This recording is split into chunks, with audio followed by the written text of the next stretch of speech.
സഹോദരങ്ങളെ, എനിക്ക് പറയാനുള്ളത്, നമ്മളുടെ നാട്ടിൽ ഇത്തരത്തിൽ പല രൂപത്തിലുള്ള മുജാഹിദ് സംഘങ്ങളും സംഘടനകളും ഉണ്ട്.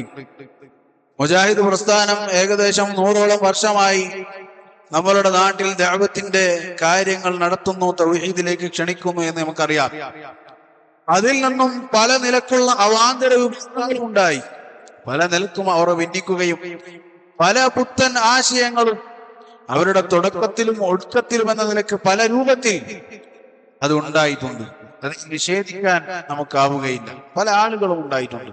വർഷങ്ങൾക്ക് മുമ്പും ശേഷവും ഒക്കെ പല രൂപത്തിലുള്ള കാര്യങ്ങൾ, പുത്തനായ കാര്യങ്ങൾ അവരിൽ കടന്നു വന്നിട്ടുള്ളത് അതിന് സാക്ഷിയാണ് നമ്മൾ ഓരോരുത്തരും. അവരിൽപ്പെട്ടവരാണ്, അതിൽ നിന്ന് ഭിന്നിച്ചു പോയവരാണ് മർക്കസ് ദഅവ എന്ന് പറഞ്ഞറിയപ്പെടുന്ന മടവൂരികൾ. ആ വിഭാഗത്തിൽ തന്നെ ഉണ്ടായവരാണ് ഇന്ന് KNM എന്നറിയപ്പെടുന്ന ആളുകൾ. അതുപോലെ തന്നെ അതിനുശേഷം അതിൽ നിന്ന് ഭിന്നിച്ചവരാണ് വിസ്ഡം എന്ന് പറഞ്ഞറിയപ്പെടുന്ന, ആദ്യം ദഅവാ സമിതിയായിരുന്നു, പിന്നീട് വിസ്ഡം എന്നറിയപ്പെടുന്ന ഒരു കൂട്ടം ആളുകൾ. അതിനുശേഷം അതിൽ നിന്ന് ഭിന്നിച്ചവരാണ് സക്കരിയ സുലൈഹി, അദ്ദേഹത്തിന്റെ പേരിൽ അറിയപ്പെടുന്ന ആളുകൾ. അതിനുശേഷം അതിൽ നിന്നും വീണ്ടും ഭിന്നിച്ചു റൌഫ് നദ്വിയുടെയും അതുപോലെ തന്നെ നിയാഫിന്റെയും ഒക്കെ മറ്റു ടീമുകളും ഉണ്ടായി. അതുപോലെ മങ്കട എന്ന് പറയുന്ന സ്ഥലത്തുള്ള സുബൈർ എന്ന് പറയുന്ന ആൾ, അയാളുടെ പേരിലും ഒരു കൂട്ടമുണ്ടായി. അങ്ങനെ പല ഗ്രൂപ്പുകളായി മുജാഹിദ് പ്രസ്ഥാനം പിരിഞ്ഞിട്ടുണ്ട്.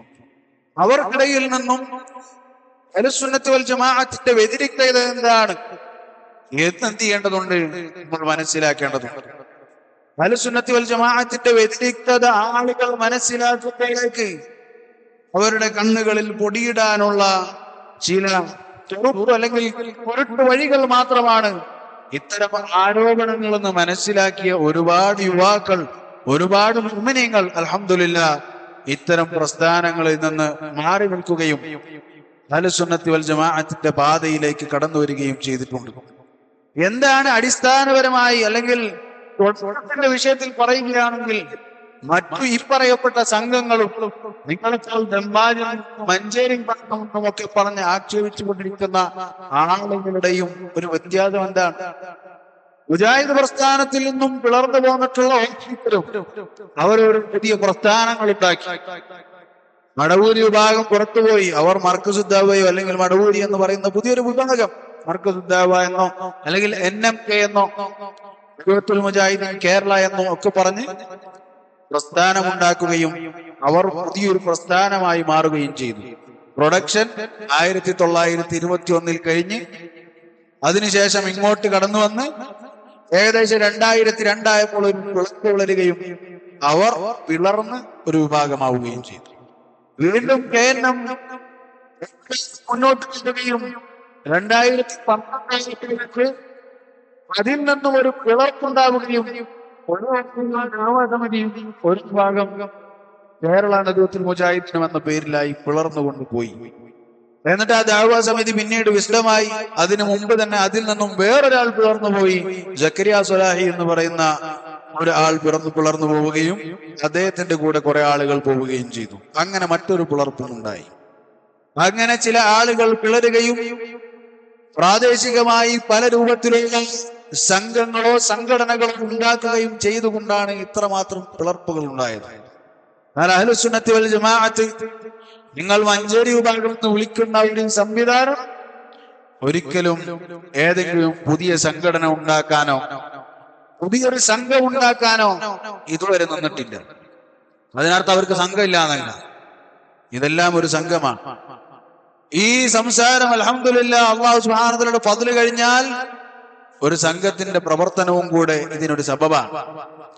ഞാൻ പഠിപ്പിച്ചുകൊണ്ടിരിക്കുന്നത് കാസർഗോഡാണ്. അവിടെ നിന്ന് ഇങ്ങോട്ട് വന്നത് എന്റെ സഹോദരങ്ങൾ എന്നെ വിളിച്ചിട്ടാണ്. ഒരു പാർട്ടിയുടെ ബന്ധം, എന്തൊരു ബന്ധം ഞങ്ങൾക്കിടയിലില്ല. അങ്ങനെ ഒരു പാർട്ടി ഞങ്ങൾക്ക് ആവശ്യമായിരുന്നില്ല ഞങ്ങളെ തമ്മിൽ കണക്ട് ചെയ്യാൻ. മറിച്ച് ഇവനും അഹ്ലുസുന്നത്തി വൽ ജമാഅത്തിന്റെ മാർഗത്തിലാണ്, അത് തന്നെ മതിയായതാണ്. ഞങ്ങൾ തമ്മിലുള്ള സ്നേഹത്തിനും ബന്ധത്തിനും സന്ദർശനങ്ങൾക്കും സഹകരണങ്ങൾക്കും. ശരി, പറഞ്ഞു വന്നത് അഹ്ലുസുന്നത്തി വൽ ജമാഅത്ത് വഴി ഒരു പാർട്ടി ഉണ്ടാക്കിയിട്ടില്ല. വിസ്ഡം ഗ്രൂപ്പിലെ ഏതെങ്കിലും നേതാക്കന്മാർ പിരിഞ്ഞുപോയി ഒരു പുതിയ വിസ്ഡം ഗ്രൂപ്പിലെ ആളുകളെ വാർത്തെടുത്ത് വെടിച്ചിട്ടുണ്ടാക്കി ഗ്രൂപ്പല്ലത്.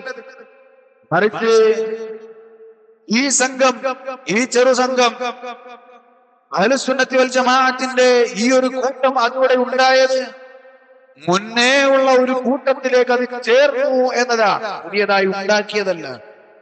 മുന്നേ ഉണ്ടായ ഒരു കൂട്ടത്തിലേക്ക് അത് ചേർന്നു.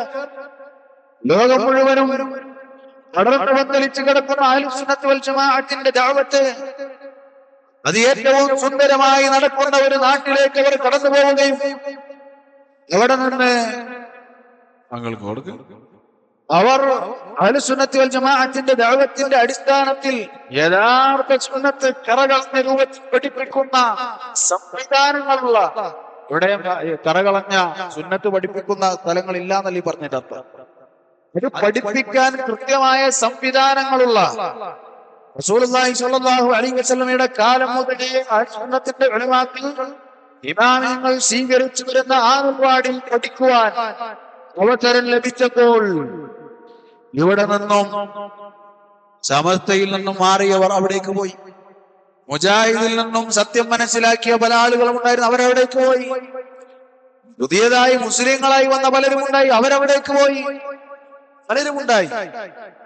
അതേതെങ്കിലും സംഘടനയെ വടിച്ചെടുത്തതല്ല, അതല്ലെങ്കിൽ അവർ കുളത്തിൽ നിന്ന് പിടിച്ച മീനിനെ സ്വിമ്മിംഗ് പൂളിൽ ഇട്ടതല്ല.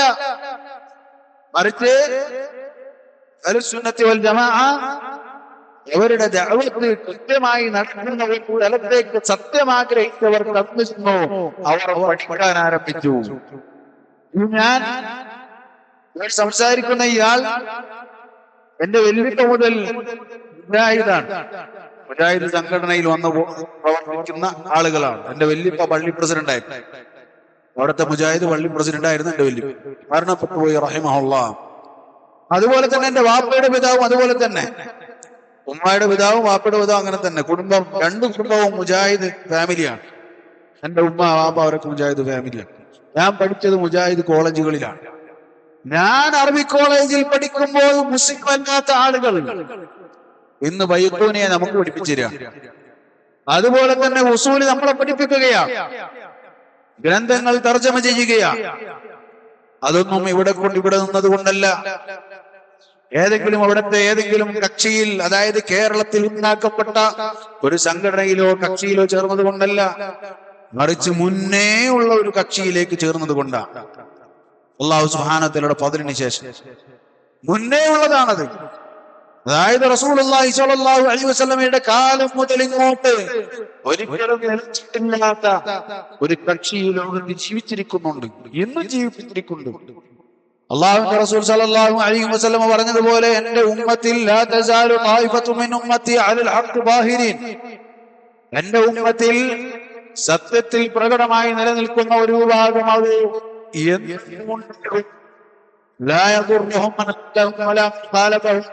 അവരെ എതിർക്കുന്നവർക്കോ ചതിക്കുന്നവർക്കോ ഇവരെ ഉപദ്രവിക്കാൻ കഴിയുകയില്ല. എതിർക്കുന്നവരുണ്ടാകും, ചതിക്കുന്നവരുണ്ടാകും, തീവ്രവാദിയാണെന്ന് പറഞ്ഞ് ഒറ്റിക്കൊടുക്കാൻ ആളുണ്ടാകും.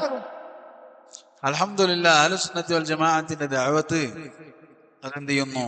സുന്ദരമായി നടക്കുന്ന ഒരു നാട്ടിൽ അവരവിടേക്ക് കടന്നു ചെല്ലുകയും ദീന് പഠിക്കുകയും അത് പ്രചരിപ്പിക്കുവാൻ തുടങ്ങുകയും ചെയ്തപ്പോൾ അപ്പൊ വന്ന ആക്ഷേപം, ദമ്മാജി ഇത് തീവ്രവാദത്തിന്റെ കേന്ദ്രമാണ്, ദമ്മാജ് സലഫിസം തീവ്രവാദത്തിലേക്കോ? IS-ന്റെ തുടക്കം ദമ്മാജിൽ നിന്നാണ്. അങ്ങനെ എത്ര ആക്ഷേപങ്ങൾ IS-നെ കുറിച്ച്, അല്ലെങ്കിൽ ദമ്മാജ് എന്ന് പറയുന്ന ആ സ്ഥലത്തെ കുറിച്ച്, അവിടെയുള്ള സ്ഥാപനത്തെ കുറിച്ച്, അവിടുത്തെ ശൈഖിനെ കുറിച്ച് ആളുകൾ പറഞ്ഞു തുടങ്ങി. എന്നാൽ അഹ്ലുസുന്നത്തി വൽ ജമാഅത്തിന്റെ ഉലമാക്കൾ, ശൈഖ് നാസിറുദ്ദീൻ അൽ അൽബാനി റഹിമഹുല്ലാഹ്, അദ്ദേഹത്തെ പോലുള്ള ഉലമാക്കൾ അദ്ദേഹത്തോട് ദീന് പഠിക്കുന്നത് എവിടെയെന്ന് ചോദിച്ചപ്പോൾ അദ്ദേഹം നസീഹത്ത് ചെയ്തത് ദമ്മാജിലേക്ക് പോകാനാണ്. ശൈഖ് മുഖ്ബിൽ റഹിമഹുല്ലാഹ് അദ്ദേഹത്തിന്റെ അടുക്കലേക്ക് പോകാനാണ്. നീ വൈകിപ്പിക്കരുത്, അത് ശൈത്താനിൽ നിന്നാണ് എന്നാണ് ശൈഖ് അൽ-അൽബാനി റഹിമഹുല്ലാഹ് അദ്ദേഹം പറഞ്ഞത്. ആ ദമ്മാജിനെ കുറിച്ച് ഇന്ന് ഞാൻ കേട്ട സംസാരം, അതിനെ മലയാളത്തിൽ നന്നാക്കി ഞാൻ പറയാണ്, മാലിന്യക്കുഴി അതാണത് എന്നാണ് പറഞ്ഞത്. അതാണ് മലയാളത്തിൽ നമുക്ക് ഏറ്റവും നല്ല രൂപത്തിൽ അതിനെ പറയാൻ കഴിയും. എവിടെ നിന്ന് വരുന്ന മാലിന്യം എന്ന് പറയും. അങ്ങനെ പറയുന്നു ഖതീബുമാർ. എന്തിനെ കുറിച്ച്? ദമ്മാജിനെ കുറിച്ച്. ഒരിക്കൽ കാസർഗോഡ് വന്ന് ഒരാൾ ഖുതുബ നടത്തി. പേര് മുജാഹിദ് എന്നാണ്. പറഞ്ഞത്, നിങ്ങൾ ഈ കാണിക്കുന്ന ദീൻ നിങ്ങളെ പഴപ്പിക്കാൻ വേണ്ടി തന്നതാണ് നിങ്ങൾക്ക് ആരോ ദമ്മാജി. ദമ്മാജ് ഒരു പ്രശ്നമാണ്. അപ്പോ ദമ്മാജ് എന്തുകൊണ്ട് പ്രശ്നമായി? ശൈഖ് മുഖ്ബിൽ റഹിമഹുല്ലാഹ് ഇവർക്കെല്ലാവർക്കും താല്പര്യമുള്ള ശൈഖാണ് താനും. ശൈഖ് മുഖ്ബിൽ റഹിമഹുല്ലാഹ് താല്പര്യമുണ്ടെന്ന് പറഞ്ഞാൽ അദ്ദേഹത്തിന്റെ പേരിനോട് താല്പര്യമാണെന്ന് അർത്ഥം. കഴിഞ്ഞ ദിവസം ജാമിയ ഹിന്ദിൽ നിന്നും പോസ്റ്റർ ഇറങ്ങുന്നു. അടിയിലതാ അതിന്റെ കൗലിന്റെ ആള് ശൈഖ് മുഖ്ബിൽ ബിൻ ഹാദി അൽ-വാദിഈ. ഇവനൊരാള് ചോദിച്ചു, ഇയാളെ ഇവരിങ്ങനെ ഷെയ്ഖിനെ അംഗീകരിക്കോ? അവർ പറയും, ആ പേരിനെ അവർ അംഗീകരിക്കും. ആ പേരിനെ അവർ അംഗീകരിക്കും. കാരണം മുൻകാലത്ത് ഹുസൈൻ അൽ കറാബീസിയെ പോലുള്ള ആളുകൾ അവരുടെ സ്വഭാവം എന്തായിരുന്നു? ഇമാം അഹ്മദ് റഹിമഹുല്ലാഹ് അദ്ദേഹത്തിനോട് വൈരികളാണവർ. പക്ഷേ ഇമാം അഹ്മദിന്റെ പേര് കേട്ടാൽ അപ്പൊ പറയും, ഓ ഷെയ്ഖാണ്, വലിയ ആളാണ്. അദ്ദേഹത്തിന്റെ ആശയങ്ങളോടോ ബദ്ധവൈരികളാണ്. ബിദ്അത്തുകാരെന്ന് ഇമാം അഹ്മദ് വിധി എഴുതിയവരാ. എന്നാൽ അവരിങ്ങോട്ടോ ഷെയ്ഖ് അഹ്മദ് എന്ന് പറഞ്ഞാൽ ഭയങ്കര സംഭവമാണ്. ഇതേ കാര്യമാണ് ഇവിടെ നടന്നത്. ചില ആളുകൾ ബിദ്അത്തിന്റെ കക്ഷികൾ അവരെന്ത് ചെയ്യും? അവർ പേരെടുക്കാൻ വേണ്ടി സുന്നത്തിന്റെ ചില ആളുകളുടെ ഉലമാക്കളുടെ പേരുകൾ അവർ എഴുതും. എന്നിട്ട് ഇവരൊക്കെ ഞങ്ങളുടെ ആളുകളാണ് എന്ന് ആളുകളെ രൂപപ്പെടുത്തുവാൻ വേണ്ടി അവർ ശ്രമിക്കുകയും ചെയ്യും. സഹോദരങ്ങളെ, ശൈഖ് മുഖ്ബിൽ ബിൻ ഹാദി അൽ-വാദിഈ റഹിമഹുല്ലാഹ് സംഘടനകൾക്കെതിരെ വളരെ ശക്തമായി സംസാരിച്ച ആളാണ്. ജമഇയ്യത്തുൽ ഹിക്മ എന്ന് പറയുന്ന തരത്തിലുള്ള പല സംഘടനകളും നിങ്ങളിൽ നിന്ന് പിരിഞ്ഞു പോയിട്ടുള്ള സക്കരിയ സ്വലാഹി വിഭാഗം, അവരെ പറ്റിയുള്ള ആളുകൾ, അത്തരക്കാർക്കെതിരെയെല്ലാം ശക്തമായി സംസാരിച്ച ആളാണ് ശൈഖ് മുഖ്ബിൽ റഹിമഹുല്ലാഹ്. പക്ഷെ പേര് വേണം. കാരണം ശൈഖ് മുഖ്ബിലിനെ എല്ലാവർക്കും, ശൈഖന്മാർക്കൊക്കെ താല്പര്യമാണ്. അതുകൊണ്ട് ആ പേര് ഞങ്ങൾക്ക് ആവശ്യമുണ്ട്. അങ്ങനെ പേര് മാത്രം അവരെന്ത് ചെയ്യുകയാണ്?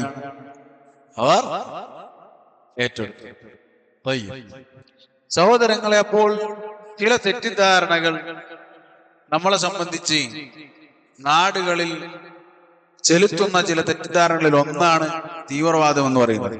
അത് ഞാൻ നേരത്തെ പറഞ്ഞു. അത് ഇസ്ലാമിന്റെ ശത്രുക്കൾ മുതൽ ഇങ്ങോട്ട് അസത്യത്തിന്റെ വാഹകർ, സത്യത്തിന്റെ ആളുകൾക്ക് വളരെ സിമ്പിളായിക്കൊണ്ട് ചെലവഴിക്കാൻ കഴിയുന്ന ഒരു വാദമാണ്, ഒരു ആരോപണമാണ് തീവ്രവാദം. പ്രത്യേകിച്ച് അമേരിക്കയും ഇസ്രായേലിനെയും പോലുള്ള, അതല്ലെങ്കിൽ പാശ്ചാത്യ രാഷ്ട്രങ്ങൾ തീവ്രവാദത്തിന് ഇസ്ലാമിന്റെ പുഷ്പന നൽകി. IS പോലുള്ള ഭീകരവാദികൾ അതിന് നല്ലപോലെ കൂട്ടുനിന്നു. നാടിയും മീശ എടുത്തതും കണ്ടാൽ, നെരിയാണിക്ക് മുകളിൽ വസ്ത്രം കണ്ടാൽ തീവ്രവാദിയാണ് എന്ന് തെറ്റിദ്ധരിക്കാനും എളുപ്പമാണ്. അങ്ങനെ ഇരിക്കെ വളരെ പെട്ടെന്ന് ചെലവാകുന്ന ഒരു ആരോപണമാണ് തീവ്രവാദം എന്നതിനാൽ മാത്രമാണ് അവരത് ഏറ്റെടുത്തിട്ടുള്ളത് എന്നാണ് ഒന്നാമതായി നിങ്ങളോട് പറയാനുള്ളത്.